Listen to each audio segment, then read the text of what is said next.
Saberland, Vader's Vault here, showing off a new version of a familiar saber. This is the Maelstrom. For those of you unfamiliar, because we actually didn't do a video of the original product when we released it back in 2018. We have been out of stock for several months on them, actually since about this time last year. So we had refreshed the design, made a small prototype batch just to test to make sure everything went well. So you may have seen it come up in a couple of our ready to ship events that we do, namely Black Friday and May the 4th. We've also had a few with us at conventions like New York Comic Con and MegaCon in Orlando. So it has made an appearance, but this is the first time that it's now back in stock in its new form. So like with previous models, the Revan, the Havoc, and the Wrath, we have refreshed the design to sort of standardize a new switch setup that we're going with. The previous Maelstrom had the anti-vandal switch setup that sort of broke up this area here, along with the little clicky switch that was on the bottom. We have done away with that, and we are doing away with that on most of our models in favor of more of standardized chassis setup. Makes it easier for us here installation-wise, and it sort of helps keep the design aesthetics free of a big giant switch in the middle when it doesn't seem appropriate anyway. So on this one, just like on the other sabers I mentioned, we've gone with the tactile switch solution at the 120 degree spread here, main switch on this side, auxiliary switch over here, and there will be the choice to either add a 8-segment bar graph in between the two switches, or as seen on this one, without the bar graph. So you can get it with either configuration. However, I will say that with the new Pixel bar graph, the feature is very robust in what you can do with it, especially with the new graphics system on CFX, where you basically just paint a picture in any paint program or anything that will do pixel art, and you can do all sorts of crazy stuff, and it will just display it on your bar graph. It's awesome and super easy and super fun to be able to just draw some squiggly lines if you want in different colors, and it will just reproduce it. Really awesome feature, and the guys at Plecker Labs and crystalfocus.net been awesome in developing things for that, and very grateful for all these new great features coming to CFX, and we're able to take advantage of them on all of our new models. I'm trying to incorporate as many blinky features as we can to the hilts, and the bar graph being one. But it really does help streamline this particular design. This design has been known as one of the most comfortable sabers on the market. It's just very well balanced, especially with the choke point up here is really great for stunt work and spinning. And then of course down here you've got the grip bar at the back that just fits the finger hold, perfect. And the grip bar is really designed to fit your 4 fingers perfectly. Everything is radiused and chamfered, so there's not even a hard edge on this grip bar. So your fingers just glide across it for ultimate comfort, and it really gives that backhand a very powerful pull down if you're doing a two-handed strike. But even if you want just a more powerful strike with a single hand, you're not going to lose traction with that grip bar there. And then of course you got that nice soft lambskin leather on the back here, against the palm of your hand. So everything about the design is very streamlined. We've got that angle cut emitter, which just, I don't know, there's something about it that's very iconic with the lightsaber itself. Then, of course, we've got the shine through window here that has the 2 bridge pieces that connect the 2 forks. That's inspired by an old community favorite. So I just sort of took that cue from there. But then the whole design just sort of almost tapers towards the back, it feels like. It doesn't really, but it feels like it does. But we've got this great concave choke here that's a great forward point for a single-handed grip. And then, of course, back in the handle and the grip bar. But then it tapers down to this pommel that has these helix-cut sound vent slots into it. That's just more visual candy than anything else, but the sound vents are huge. So this is a very loud saber. At one time it was probably our loudest combat class saber. I don't know if that's still true, but with those vents, it certainly is a contender for that title. But the whole design, it just works. There's so many areas for customization and detail work, inlay work. There's just a ton of things that you can do with it. We've even put gemstones in these and previous custom versions. I will probably have, if you've watched the whole video at the beginning, some scroll shots of older customs that we've done that maybe have some of those elements I've been talking about. You may see it with the AV switch, but certainly anything that we've done before on a V1 Maelstrom is absolutely possible on a V2. And your grip, we use standard. You get lambskin, plunge leather at the back, and now you can choose not only from the black that's standard, but you can also choose a distressed brown. So for certain colors of accent colors, or just for certain sabers, black leather doesn't always go. Maybe you want a different look. So now we can have the distressed brown as a choice, as well as the black for the leather. For those of you who want vegan options, you can certainly contact us. If you don't really like genuine leather, we will provide. So if you want something that's a synthetic product, we can do that too. But standard, you get genuine lambskin plunge leather in either black or distressed brown, depending on your tastes. So like most other models, we've got our standard machine finish model here of the Maelstrom. With the standard model, really accentuates the design in its raw form. Really takes weathering super well. It will help make those accent areas pop.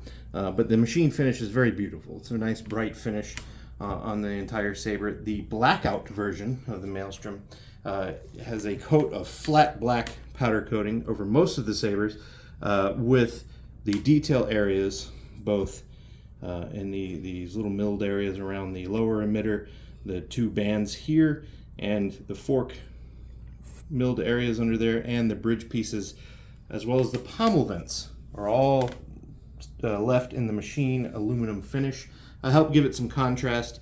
Really has an executive or sinister look, just depends on your perspective, how you look at it. And then of course we have our Elite model. The Elite model has flat black around these milled areas here, and in the underside of the upper emitter here. But the other areas, the bands, the fork, the bridges, and the pommel vents, have your choice of accent color.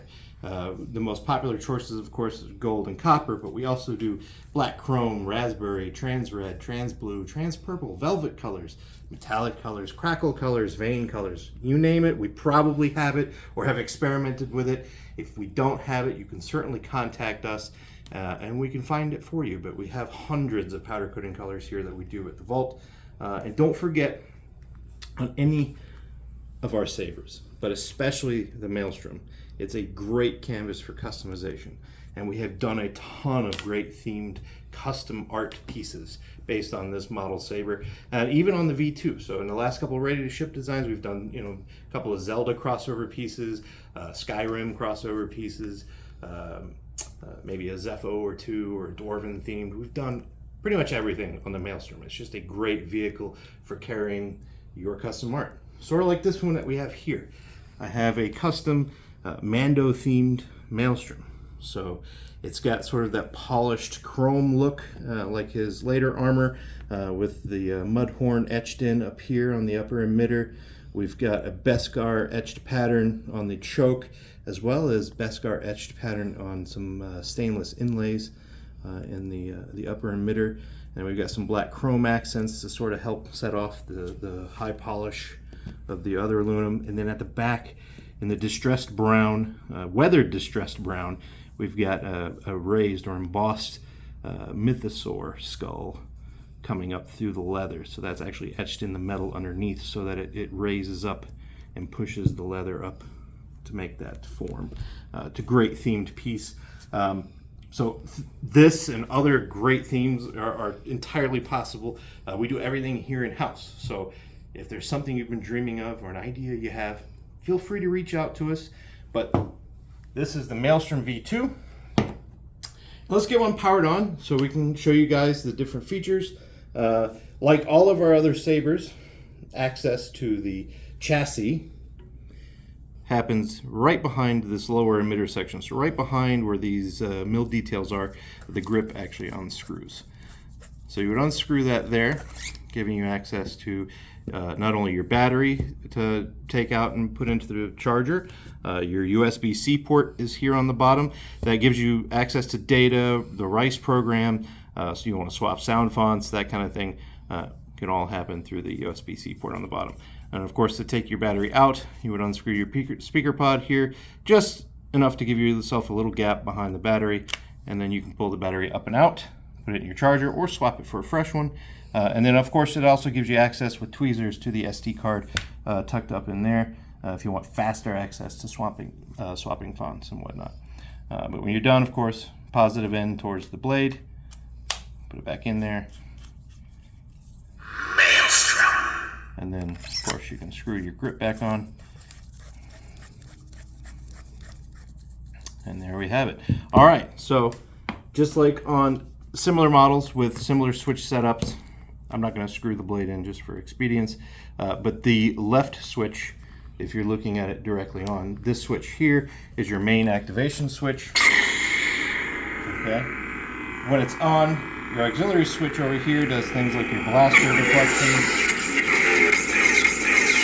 your lockup, and other effects that use the auxiliary button, relying on motion and impact, which I won't do here because I'm on a glass counter. But pressing both gets you into your spectrum mode, and that allows you to, of course, tilt through the color wheel, allowing you to get to the color you want, and either tapping it to lock that color in, or pressing and hold, which launches you into the blade selection wheel. And of course, when you hear it click but you don't see anything change visually on the preview, it's because it's changing your ignition and retraction styles. But if you go far enough, you'll get things like your flames, your other unstables, rainbows, all sorts of different stuff that you can play with. Those defaults can be edited by you real-time using the Rice program, or if you want, you can upgrade at the time of ordering to add Bluetooth to your order, and that way you can do it wirelessly without having to unscrew the grip and plug into the USB. You can actually connect to the Rice program or one of the other apps like ForceSync or CrystalFocus.net's app and his configurator. You can actually use your Bluetooth to do all that wirelessly. All right, so over here is your blade retention screw. It's going to be tucked away in this band here. It's a 1032 retention screw. We will provide you, of course, with the Allen wrench in order to screw that in and loosen it to take your blade out. This screw here, of course, is not to be touched by mortal men. This is why we use a security screw, just because it holds the chassis in, and messing with that and you could screw up the alignment of your switches, which would not be fun. This is now active in our store. So the Blackout, the Elite, and the standard Maelstrom V2 models are up in the store at vadersvault.com right now. Go ahead and get yours. It's been out of stock forever.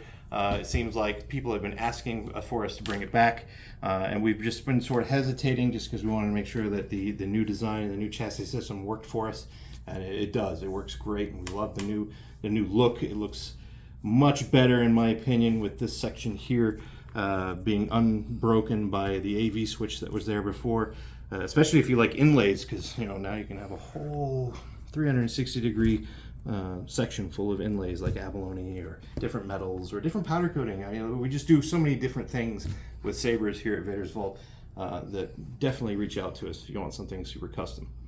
And as far as sound fonts go, of course it does come with the model-specific Maelstrom sound font, as well as a host of other great sound fonts by talented authors, all of which you can find at saberfont.com, which has just over 1,000 different sound fonts that you can download, peruse, purchase, and load onto your saber. It's a great place to find a truly unique sound theme for whatever you want to do. Thanks again, and enjoy your sabers.